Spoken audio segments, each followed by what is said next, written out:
अतिवृष्टीतील पुरात अडकलेल्या कुटुंबाची सुटका. परंडा तालुक्यातील वडनेर येथे रविवारी झालेल्या अतिवृष्टीमुळे गावात पूरस्थिती निर्माण झाली.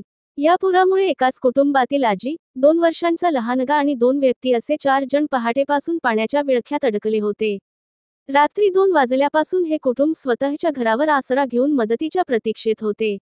त्यांच्याकडे अन्न पाणीही उपलब्ध नव्हते. या गंभीर परिस्थितीची माहिती मिळताच एनडीआरएफच्या जवानांनी तातडीने बचावकार्य सुरू केले. या मोहिमेत खासदार ओमप्रकाश राजेनिंबाळकर स्वतः सहभागी झाले. संध्याकाळी सुमारे 8 वाजता अथक प्रयत्नांनंतर अडकलेल्या कुटुंबाला सुखरूप बाहेर काढण्यात यश आले. खासदार राजेनिंबाळकर यांनी सांगितले की, या कुटुंबाला सुरक्षित बाहेर काढल्याने मनाला समाधान मिळाले. या कार्यात एनडीआरएफचे जवान आणि गावकऱ्यांनी घेतलेले परिश्रम खूप मोलाचे आहेत.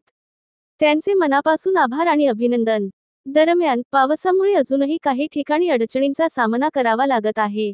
प्रशासनाकडून सतत पाहणी सुरू असून नागरिकांना सुरक्षित ठिकाणी हलविण्यात आले आहे.